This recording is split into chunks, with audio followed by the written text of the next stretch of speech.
I'd like to welcome you here. My name is Nathan Rigner. I'm the Director of Outdoor Recreation for the Commonwealth of Pennsylvania, and thank you for joining us on this webinar about the tremendous year that Pennsylvania's outdoor recreation industry had in 2023.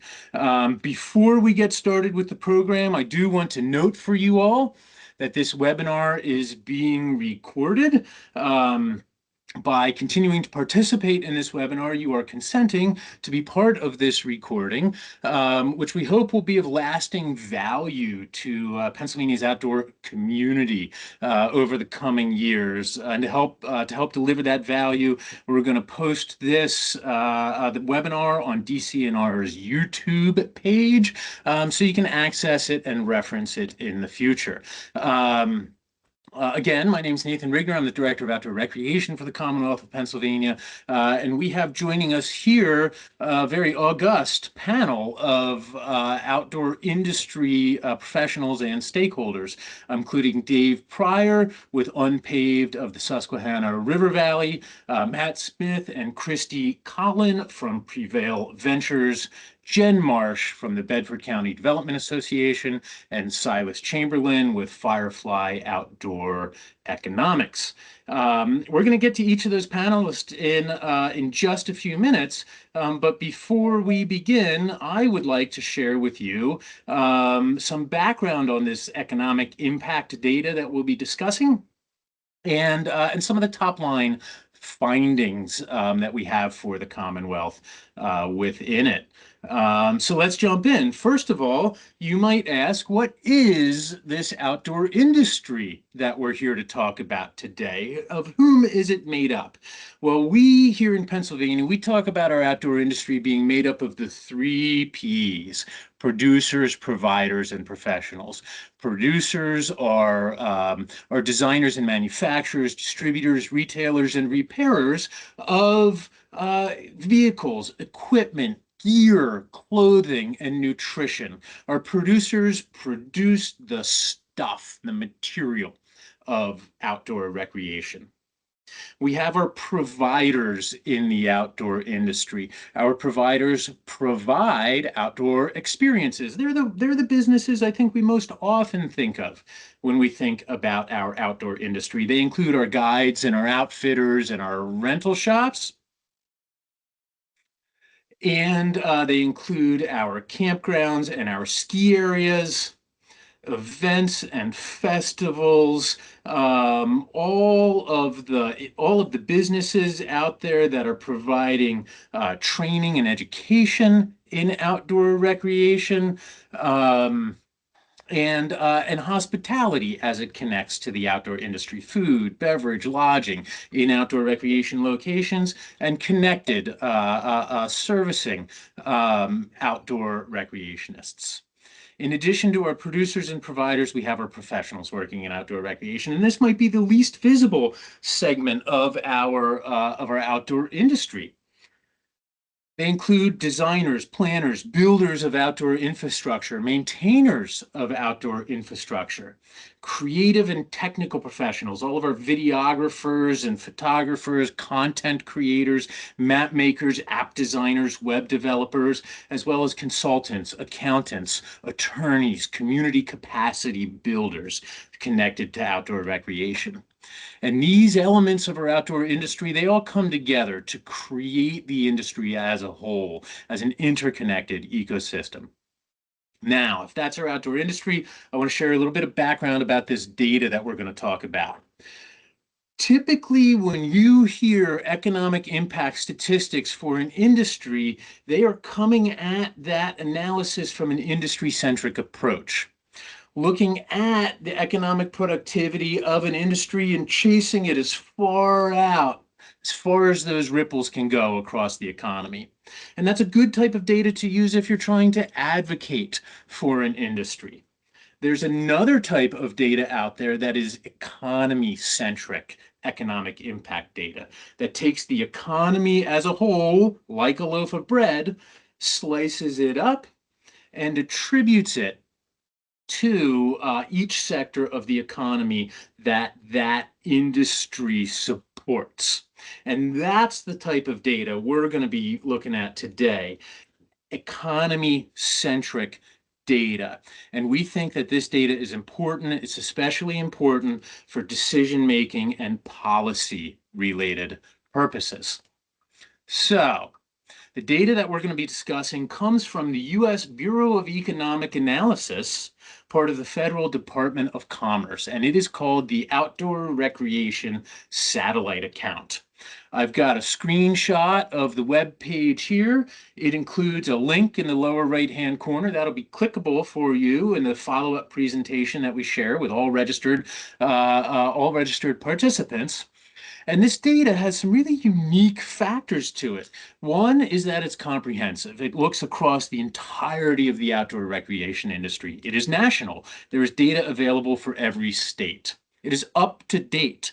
We're talking about data for the calendar year 2023 right now, and this data is available going back in time to 2012. It is comparable. There's a similar set of data available for every industry in every state. It is vetted.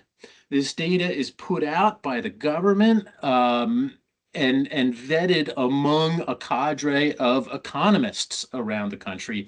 And it is just the facts type of data. The numbers are put out without any editorial. It is not put out from an industry advocacy perspective, but from a neutral policy and decision-making perspective. So we feel like this is a pretty special kind of data that we're very fortunate to have available to us. Why is this important? Well, one of the reasons it's important for us here in Pennsylvania is the investments we are making in our outdoor industry. And these are investments being led by the Shapiro administration and the administration's dual interest in economic and community development in the Commonwealth and in the well-being and quality of life for Commonwealth residents. Over the past 2 years, as the Shapiro administration has been lifting up outdoor recreation and its application to economic development in the Commonwealth, he has noted many times that outdoor recreation is critically important for job creation, for economic growth, for entrepreneurial opportunity, and for the competitiveness of Pennsylvania. And if that's why we think it's important for here in Pennsylvania, we know that the federal government, the U.S. Department of Commerce, is investing in this data because it realizes that detailed data like this is absolutely necessary for businesses, small and large, for entrepreneurs to be able to make good decisions about when, where, and how to grow. And that's what we're going to be hearing about from our panelists here in just another minute or two. So we've got some very important, very exciting data in front of us today. What does it tell us? Well, it tells us that Pennsylvania's outdoor recreation industry is quite diversified. We've got our conventional kinds of outdoor activities: hiking, climbing, hunting, fishing, boating, camping, RVing, ATV and snowmobile riding, horseback riding, all of these kinds of activities. They account for about a third, 34% of the economic productivity of outdoor recreation. An additional 24% of our economic productivity comes from sort of other outdoor activities like participation in outdoor events and festivals. Dave Pryor from Unpaved is going to tell us about more of those. And these core and other outdoor recreation pursuits come together and generate supportive economic impact through construction of outdoor infrastructure, travel and tourism, government expenditures, these kinds of things. This diversified outdoor industry, it contributes $19 billion to Pennsylvania's gross domestic productivity in 2023. That's 2% of our economy. 1 out of every $50 made in Pennsylvania in 2023 was made exclusively because of outdoor recreation. This industry in the calendar year 2023 grew by 10%. That's a very high growth rate. That's 4 times the growth rate of Pennsylvania's economy as a whole during that year. And if we look over the past 10 years, we see the outdoor industry having grown at an average rate of 5% a year. Think about getting a 5% return on your investments year after year for 10 years. That is a heck of an investment for the Commonwealth of Pennsylvania to be making. This $19 billion industry, it supports 168,000 jobs. And I'll highlight that this 168,000 job figure, it does not include proprietors of businesses like Matt Smith, who's going to join us later on, nor does it include independent contractors or freelancers working in the outdoor sector. So the number of Pennsylvanians who are making their livelihood off of outdoor recreation is well in excess of this $168,000 figure. Okay, those are our beginning comments. I hope we have set the stage here. And as much as I enjoy sharing this information with you, I think it's important for us to hear from business operators in the outdoor industry who are experiencing this tremendous growth and productivity themselves. We're about to hear from Dave Pryor. Dave's going to talk to us about events, outdoor sporting events, and their connections to tourism, and his particular interest in the cycling industry.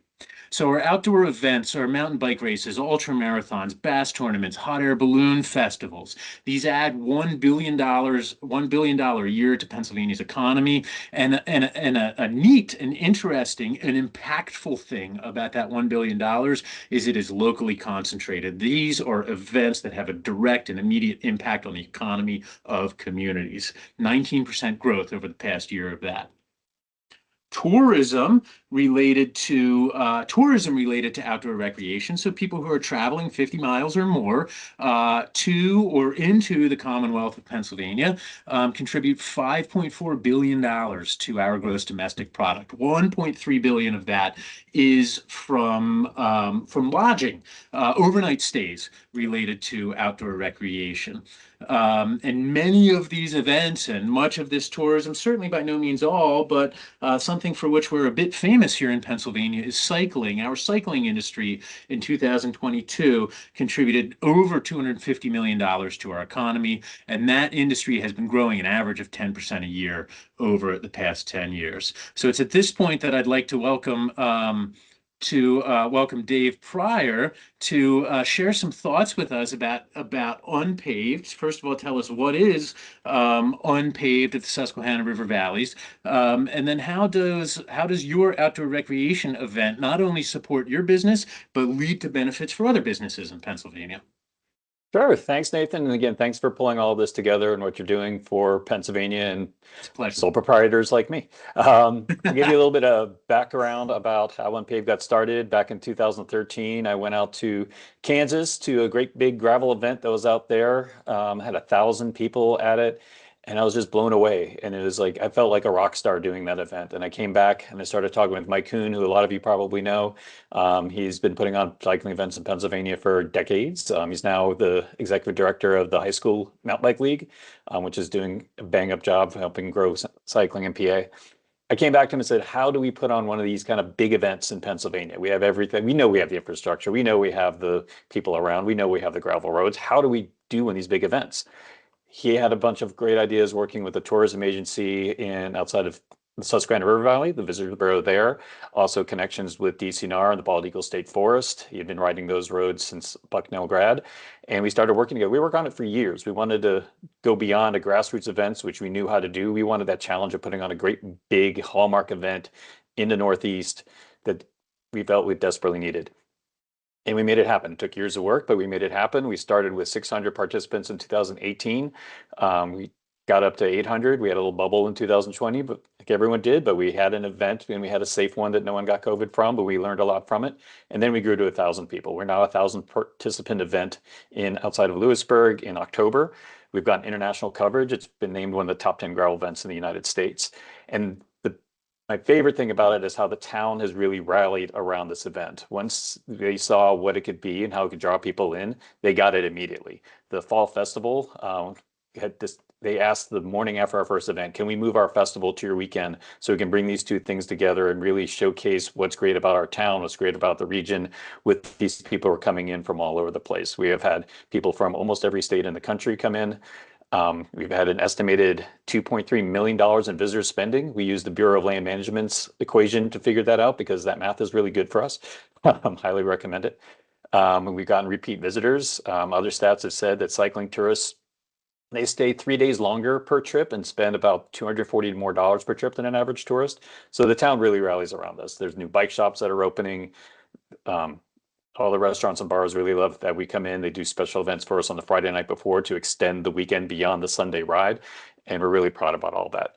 And what I really think is important for why events are a big part of this equation is they really showcase Pennsylvania well. We really feel like you need to experience Pennsylvania to really get it. It's hard necessarily to compete with like the Rocky Mountains, but when you get someone from Colorado here, they look at the vistas that we have, and while they're not like these giant snow peaks, they get really excited. They say, I want to be able to ride my bike all the way across that valley over to that next range. They really get that experience. I know the new catchphrase is Great American Getaway, and I really feel that works for this because Americans come from all over and they get it. They feel like this is a place that they can get away from a lot of other things. Gravel in particular creates and events create community, shared experiences. They really are great for word of mouth advertising or the new phrase earned media. So again, outdoor recreation is a way to get people to find out about what we do because they will tell the story for us. They have the access now to do that. And it's been great for gravel and for events. And now we have a lot of growth potential happening, that's what I'm excited about. Cycling is definitely a growth part of the sport. Yes, there's a giant bump from pandemic that's not sustainable, and we're kind of feeling some of the growing pains from it, but there will be a long tail. There's more people with bikes, there's more people looking to get outside and use the things, and we're seeing maybe not doubling of everything for the next 10 years, but if we can do a 10% growth, just like the GDP numbers that Nathan brought up, will be great. Gravel is also the second fastest growing sector in cycling. It's hard to say out loud. Number one is e-bikes, and that's a good thing too. The more e-bikes that come in, the better technology come with that. There'll be more exploring. Pennsylvania is not easy. It's very hilly. It's a little daunting. It's very rewarding. E-bikes make it much more doable. So the better the e-bikes get, the more the range that they'll have, the more growth we'll have for that as well. I mean, right now there's about 25 gravel events in Pennsylvania that are 200 people or more. There's room for more of those in the calendar. There's a room for more variety. There's more races, but also festivals. We're looking to bring in one or two more of those in Pennsylvania. Camps and tours and the tourism angle, like the Happy Valley Tourism is going to bring in a gravel adventure guide to help showcase that area. And there's more opportunities with that, either in the print and digital models. And it's because there's momentum around gravel and outdoors in Pennsylvania. The gravel road infrastructure is there. Don't need to build new roads or new trails to do it. However, the rail trails that have been built and are going to be built are great entry points for people to get into the sport. DCNR has had great support around this. Been very thankful both for outdoor rec, but also all the forest rangers. Every forest ranger has been really great to work with, and each one creates its own unique experience. Game Lands is also becoming more open to the idea of bikes in their properties, as well as a national forest. The Pennsylvania Environmental Council is huge. Highly recommend working and talking to them, and also having this business support around. And now that feel like there's more around it, really feels this momentum is growing. So much so, I'm going to be quitting my day job next year to grow and elevate unpaved Pennsylvania more, create a lifestyle business, because I now feel like it's doable, it's possible. There's more examples around it. There's support around it. So I'm very excited about what this is going to do and looking forward to working with everyone as well. So I think Dave, you combine that last statement that you are now because of the growth of outdoor recreation in Pennsylvania, because of the investments that are being made, you are now able to merge your passion with your profession and set up a life-sustaining business for yourself at the same time as this one event has led to so many spin-off opportunities for Lewisburg, for the greater Susquehanna River Valley region. I think that is exactly That is exactly the kind of spin-off economic impacts that our outdoor industry has in Pennsylvania. And I want to thank you for sharing that with you. Your work has been quite innovative on the event side of things. Another sector of innovate where we see a great deal of innovation within Pennsylvania's outdoor recreation industry is within retail distribution, and also with archery as a specific sport. So the retail segment of Pennsylvania's outdoor industry adds $5.1 billion to our gross domestic product, and that's 9% of all retail contributions to our Pennsylvania economy. So think about the amount of money that's made in Pennsylvania based on retail, and one out of every 10 of those dollars flows from outdoor recreation. It's seen a 6% growth in Pennsylvania. But before consumers are able to buy those retail products, they need to go through the transportation, warehousing, and distribution segment.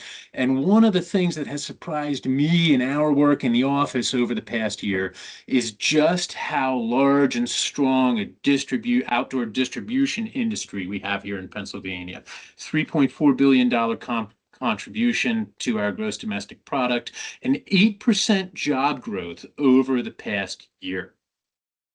While this is how outdoor recreationists get their gear in Pennsylvania, we're going to hear from Prevail Ventures, who's one of our leading retailers, one of our innovative retailers here in Pennsylvania, working primarily in the archery sector, a sector that itself adds $220 million to the Commonwealth, and along with all shooting sports, grew by 25% over the past year.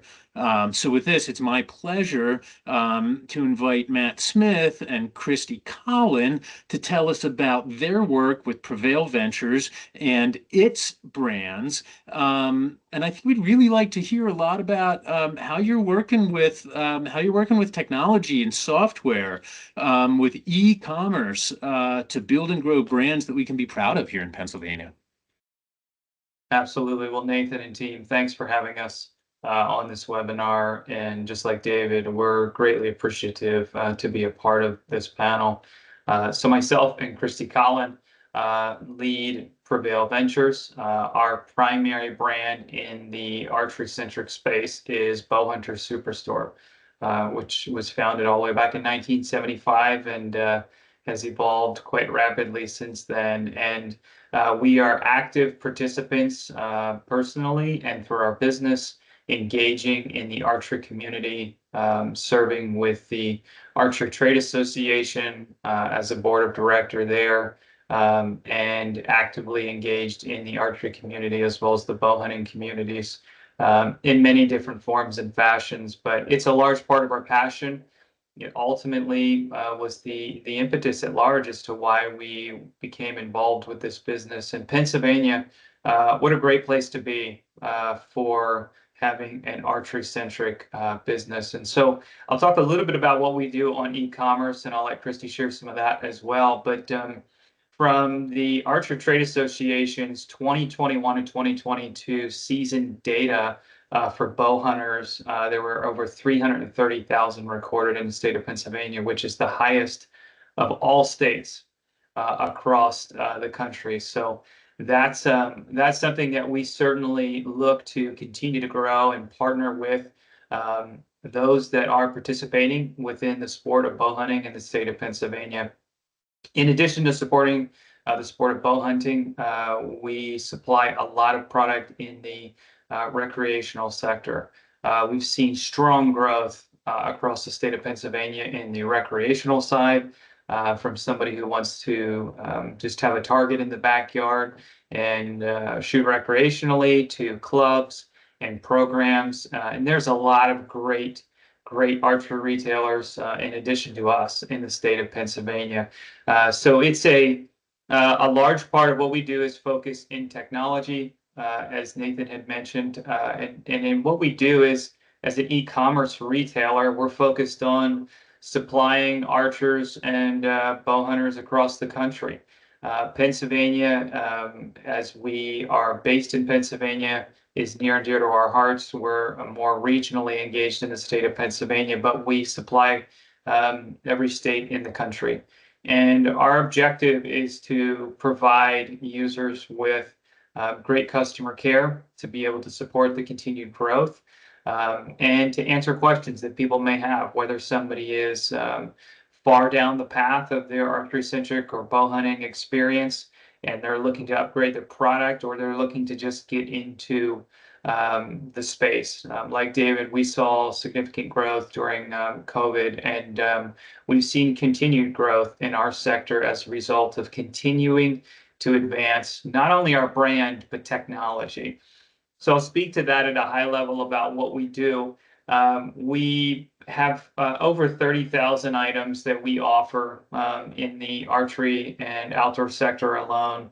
So at any given time, somebody can get on our website, which is bowhuntersuperstore.com. They can buy those products, they can engage with us, and we're investing into ensuring that we have the right products. We can provide an experience that's focused on excellence, and expanding someone's passion. When someone comes to us, they have a passion for this, and we take that very seriously. And we want to be able to co-author a successful experience or journey with them. And so from a tech standpoint, we over the last 3 to 5 years have been building some really strong technology that allows us to be able to process those orders, fulfill those orders. When we had started our e-commerce journey, there were times where you had to be the same person that received the order, processed the order, shipped the order, followed up with the customer. And so over the last 3 to 5 years, we have built some really strong technology and partnered with some really strong regional technology partners to develop technology. And that's something, as we shared with Nathan when we had first initially met, was that's part of our unique proposition on our foundational elements as a business, is that we in South Central Pennsylvania built technology to be able to support the order demand and be able to do it in a way that, excuse me, is relatively automated. And in order to be able to effectively not only scale the business, but make sure that we're not losing sight of the experience that every end user is receiving, that's important to us to make sure that the whole process flows quickly. We see it now. The holidays are here. We have people placing orders. We're seeing a lot of demand. We want to make sure we can have customers having a great experience. So that's very important to us. In many capacities, we consider ourselves a tech company because of the advancements we have made within the archery and the bow hunting e-commerce space. And we're continually focused on that. Again, we're actively engaged within the national space of archery, participating in things in the Pittman-Robertson's Act from federal excise tax. We're actively engaged on how we can work with people in DC to advance that. And so our cause goes beyond just conducting commerce, but contributing back into the Commonwealth, supporting the continued growth that we're seeing. And we're just grateful to be a Pennsylvania-based e-commerce entity. I love this. I love the connections here. You're really illustrating the ecosystem nature of Pennsylvania's outdoor industry, the innovation that you're working on in the retail space, the way that helps position Pennsylvania as a national leader in outdoor recreation, and then bringing that leadership home for the benefit of our communities and our residents.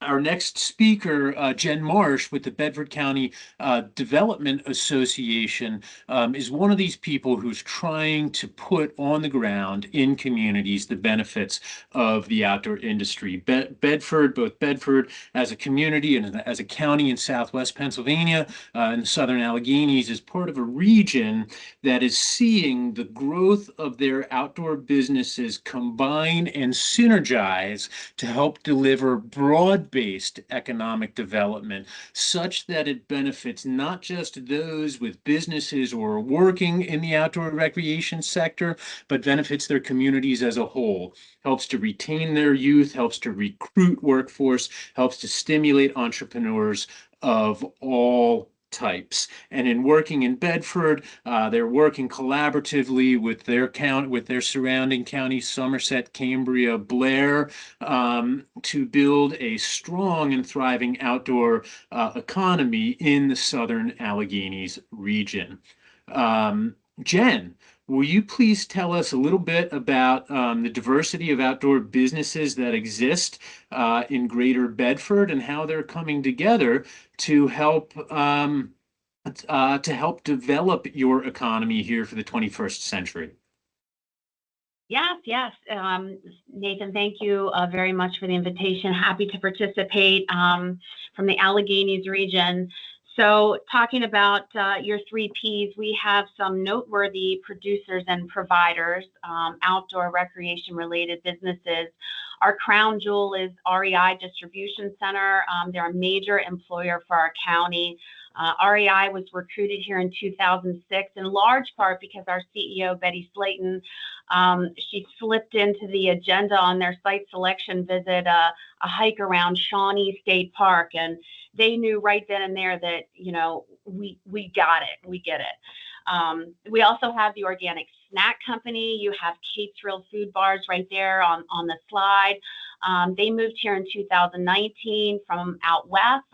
And within 4 years, they have doubled their manufacturing footprint, which is fantastic news. If you haven't tried a Kate's Real Food Bar, you need to do that. My favorite is the peanut butter hemp, but you know there are a lot of others to try. And then we also have our 2,000-acre Omni Bedford Springs resort.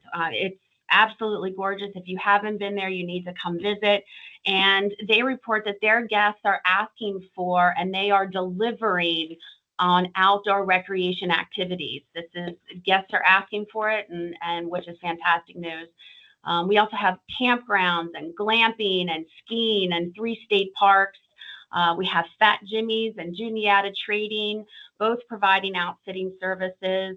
And then when people are finished recreating, we have lots of businesses to help support those needs, like our microbreweries, Cheers, distilleries, wineries. We have trail guides. We have equipment rental businesses. So we feel like we're on the right path. We're not there yet, but we're really excited for the future. I love that. Using a hike to recruit a manufacturing or distribution facility to a region for economic development. The Bedford Omni Springs, I think of it as an old school, sort of fancy, high-end, classic resort, and their clients are looking for outdoor recreation. These are the ways that the outdoor industry surprises us, that it comes at us from directions we don't see it coming, but in retrospect seems so logical. As we think about how do we leverage, grow, how do we unite and strengthen this outdoor industry in the Commonwealth so we appreciate it as the economic driver that it is, requires us to lift up the industry, to elevate it, to help it develop business-to-business relationships and advocate for itself. Among our professionals working in the outdoor industry are the consultants with Firefly Outdoor Economics out of York County. And not only is Firefly a great example of a professional white-collar consultancy working within the outdoor industry, but they're also helping to lead a project here in the Commonwealth right now to elevate our outdoor industry. Silas Chamberlain, I believe, Silas, you are Executive Director of Firefly Outdoor Economics. Tell us a little bit about the consultancy and what you're doing to help elevate our outdoor industry.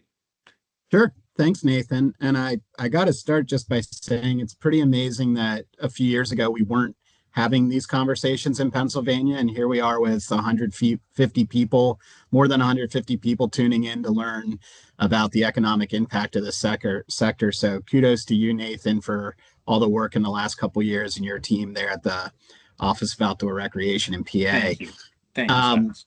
We created Firefly Outdoor Economics in part because of the Bureau of Economic Analysis data coming out over the last several years, and lots of people hearing presentations about it and seeing these really huge numbers, but not really knowing how to translate that into work at the local level. They don't have a Jen Marsh that can help walk them through it. And they're kind of saying, where do I even start in tapping into this $1 trillion sector? And so we created Firefly Outdoor Economics to work with communities and businesses that say, we want to get involved in the outdoor recreation economy. We want to document it. We want to leverage it. And we've been able to work with clients across Pennsylvania and the rest of the country over the last several years to do that. For this initiative, Firefly partnered with Fourth Economy, which is an economic consulting firm that's based in Pittsburgh, but has a national and now international presence, to work with Nathan and his team and a group of stakeholders from across Pennsylvania to launch Elevate, which is an initiative to bring together for the very first time the outdoor recreation sector in Pennsylvania.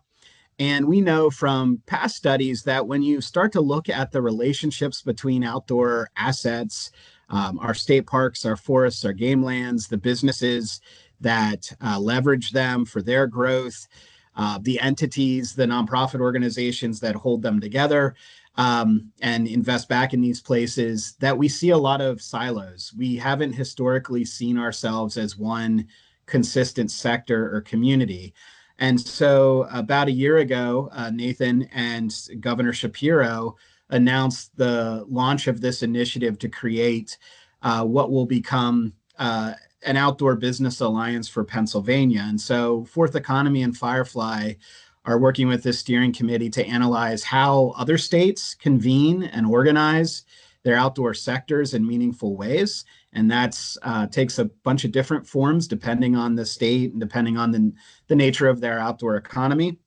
And then talking to stakeholders in Pennsylvania about what would be relevant to them, where they would find value in coming together, what kinds of issues they're concerned with what kind of technical assistance and services do they need to continue to grow. And so one of the first outcomes of this is really this Elevate engagement and our invitation to all of you and to all of the fellow businesses that you work with to visit the Elevate website. And you're seeing a screenshot of it here. And really importantly, help us by taking a survey that'll ask you about how you fit into the outdoor recreation economy in Pennsylvania, what needs you have as a business, what opportunities for growth you see. And that will help inform this process as we go through this ideation phase in creating an outdoor business alliance entity that has value for stakeholders all across Pennsylvania.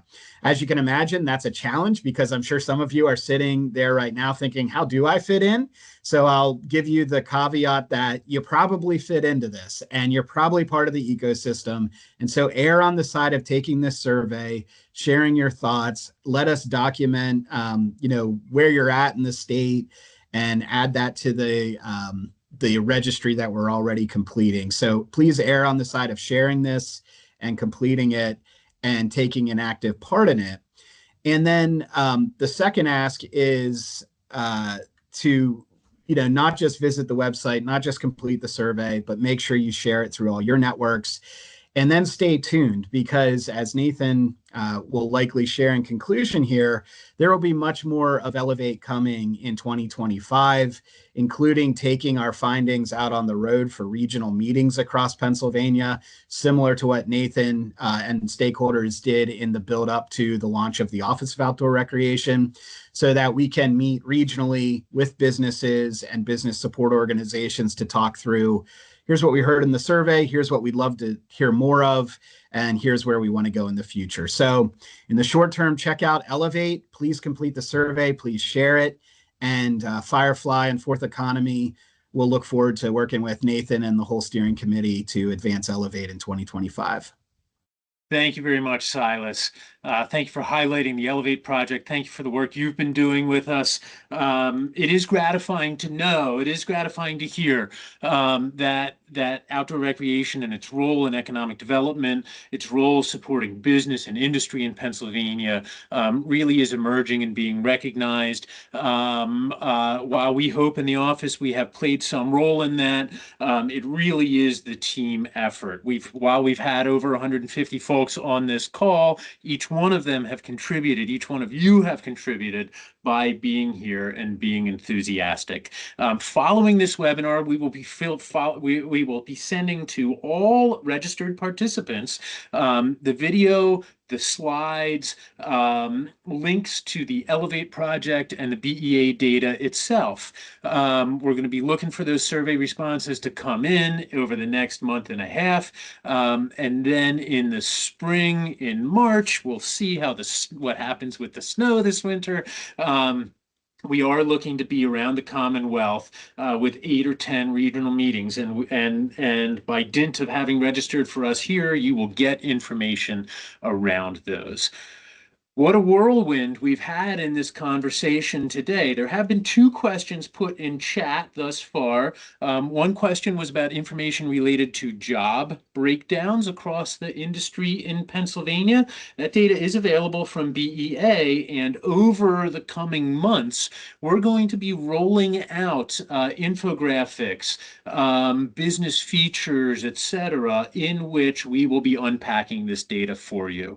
Another question from my good buddy Joe Forte asked, well, is the value contributed by volunteers to the maintenance of outdoor infrastructure included in this economic impact data? And I have to say that it is not. This economic impact data is about the business productivity of our outdoor industry in Pennsylvania. And what Joe's question highlights is, if we zoom out to the broader economic contributions of outdoor recreation beyond just those from businesses, our impact is so much greater. I hope that you carry these messages with you today. I hope that you share them with your colleagues, and I hope you never hesitate to be in touch with us here in the Office of Outdoor Recreation for support, for questions, or to share the great experiences you've had so we can share them with others. I'll ask you to help me thank our panelists for having contributed their time and thoughts right now. This is really about you, and bid you all a wonderful afternoon.